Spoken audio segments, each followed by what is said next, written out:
आपको आँख वाली बीमारी थोड़ी हो जाए। ओह! यार गज़ब की सदी में हम सबका जन्म हुआ है। आँधी देखा, तूफ़ान देखा, भूकंप देखा, बाढ़ देखा, कोरोना देखा, लॉकडाउन देखा, नोटबंदी देखी, 2000 रुपये आते हुए देखा, 2000 रुपये जाते हुए देखा, यहाँ तक कि 200 रुपये किलो टमाटर तक देखा। और इन सबको देखने वाली ये आँख, इसके लिए भी आँख की बीमारी आ गई। तो आप एमबीबीएस डॉक्टर हैं? नहीं नहीं, बोला छपू। यार जब मैं एमबीबीएस की पेपर दे रहा था ना, तो एक लड़की से नोट मांगा, तो उसने भी इंस्टाग्राम का फिल्टर लगा के भेजा, तो मैं फेल हो गया और ऐसी चोला छाप कर रहा हूँ। वैसे इलाज बढ़िया करता हूँ, बताइए आपको क्या प्रॉब्लम है। ये बगल वाला रेस्टोरेंट है ना, वहाँ मेरी बीबी और मैं डेली खाना खाने आते हैं, तो आज मेरा पेट दर्द होने लगा। इंडिया में 80% रेस्टोरेंट इसलिए अच्छे चलते हैं क्योंकि वहाँ सेल्फी अच्छी आती है, वरना खाना तो अच्छा वो ठेले वाले बना लेते हैं। आप यहाँ रेस्टोरेंट में क्यों आए? वो क्या है ना, आजकल मेरी बीबी से मुझे फ़ोन ज़्यादा प्यारा होने लगा है, तो उसके लिए रेस्टोरेंट आता हूँ। कहीं मैंने सुना था जब अपनी बीवी से प्यार हो जाए तो समझ लो बुढ़ापा चढ़ने लगा है। वैसे ना भाई, मेरी भी शादी होने वाली है। क्या आप मुझे थोड़ा टिप्स बता सकते हैं जिससे शादीशुदा जिंदगी खुशहाल रहे या मैं खुश रहूं? हाँ, तो इसके लिए आपको योगा करना होगा। पत्नी कुछ भी कहे तो गर्दन को ऐसे ऊपर नीचे करना, ये वाला योगा सर्वश्रेष्ठ है। ये योगा आपको न सिर्फ अपनी बीवी से बचाएगा बल्कि अनिद्रा, चिड़चिड़ापन और बहुत कुछ से बचाता है। इतना ही नहीं बल्कि ये आपके खुशहाल जीवन की कुंजी है। हाँ, नोट में ये बात याद रखें कि गर्दन को दाएं से बाएं ना हिलाए, ये आपके लिए जानलेवा हो सकता है। हाँ, जानलेवा से याद आया, महिलाएं ज़्यादातर 3 बार शॉपिंग करने जाती हैं। एक बार उसे देखने जाती है, दूसरी बार लेने जाती है और तीसरी बार उसे वापस करने जाती है। लेकिन एक बात है कि तीनों बार गोलगप्पे जरूर खाएंगी, और याद से आप गोलगप्पे खाते हुए सेल्फी ले लीजिएगा, वरना ये आपके लिए जानलेवा हो सकता है। अच्छा, सेल्फी से याद आया, आजकल की महिलाएं बहुत इंटेलिजेंट होती है। अपने डिब्बे में अकेली खड़े रहेंगी लेकिन अपने पति के डिब्बे में साथ खड़ी रहेंगी। एक बात मैं अपने जीवन से शेयर करना चाहता हूँ। एक बार उसने मुझे बोला, सुनो जी, आप ये फेसबुक पर रोज रोमांटिक शायरी लिखते रहते हो, तुम्हारे बाल ऐसे लगते जैसे कि जुल्फे जैसे रेशम की डोर, तो ये आप किसके लिए लिखते रहते हो? तो मैंने कहा, ऑफकोर्स जान, मैं तुम्हारे लिए लिखता हूँ। तो वो गुस्से से बोली, तो यही रेशम की डोर अगर दाल में गिर जाती है तो गुस्सा क्यों होते हो? अच्छा, बाल से याद आया, आप कभी कभार अगर महिलाओं की बाल की तारीफ कर दो ना, तो वो बोलेंगी, अरे हाय हाय, आप तो आधे नहीं रहे, पहले देखते। तो ये जानलेवा जवाब आपकी बीवी का भी हो सकता है। अच्छा, ये बीवी जो होती है बहुत बेवकूफ़ टाइप होती है। एक बार क्या हुआ कि मैं 2-3 दिन बाहर कहीं काम से गया, तो मेरी बीवी ने मुझे लेटर लिखा। तो मैंने पूछा, तुमने ये मोबाइल फ़ोन के ज़माने में लेटर क्यों लिखा? तो वो बोली, पहले मैंने मोबाइल फ़ोन ही ट्राई किया था, लेकिन वहाँ से जवाब आया कि प्लीज़ ट्राई लेटर, इसलिए मैंने लेटर लिखा। तो ऐसा आपकी बीवी भी हो सकती है। बस इतना बहुत है। आपकी दवाई मैं लिख देता हूँ, ये लो, इसे ले लेना।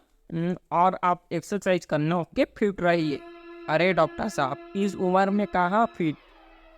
एक बार ना मेरे पास 80 साल के बूढ़े बूढ़ी कपल आए थे और एकदम फिट थे। मैंने उनसे पूछा कि दादाजी, आप लोग इतने फिट कैसे हैं? तो उन्होंने बताया कि उन्होंने शादी के बाद डिसाइड किया कि अगर उनके बीच झगड़ा हो तो जिसका कसूर होगा वो 5 किलोमीटर चलेगा। तो हमेशा वो दादाजी का कसूर होता था, इसलिए उनका रोज 5 किलोमीटर चलना हो जाता था। फिर मैंने पूछा, ठीक है दादाजी, आपका तो ठीक है, लेकिन दादी कैसे फिट है? तो वो बोले, जब मैं 5 किलोमीटर चलता था तो ये भी मेरे पीछे पीछे देखने आ जाती थी कि मैं चल रहा हूँ कि नहीं, इसलिए ये भी फिट है। तो इस तरह जब बूढ़े कपल फिट हो सकते हैं तो आप भी हो सकते हैं। ओके डॉक्टर साहब, थैंक यू।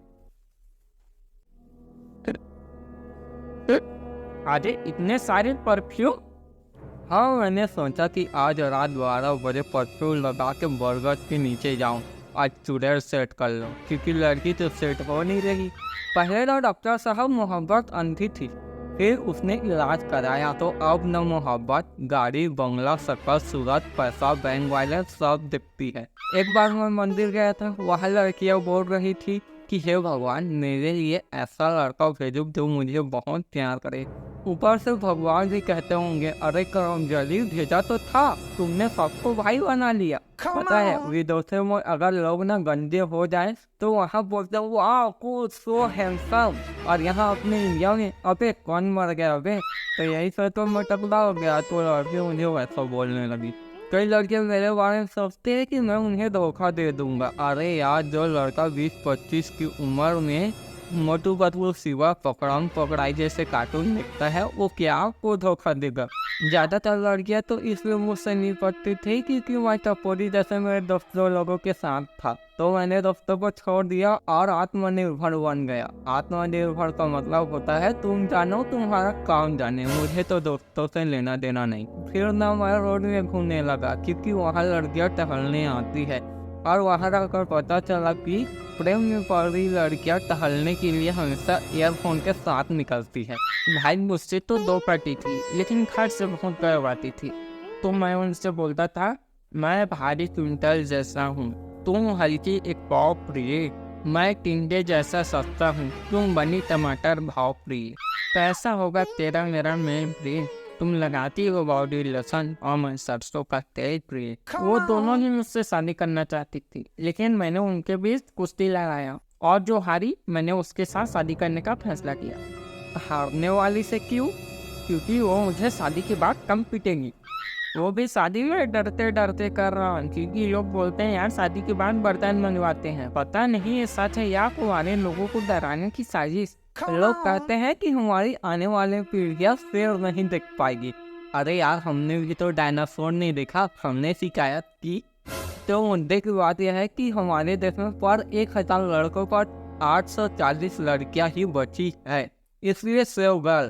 शेर को बाद में बचा लेंगे, और बाइक के पीछे पत्नी बैठानी है, शेर को थोड़ी। और 100 बात की एक बात, पत्नी भी क्या शेरनी से कम है। वैसे बहुत टाइम हो गया, बताएंगे कि आप क्या इलाज करवाने आए हैं?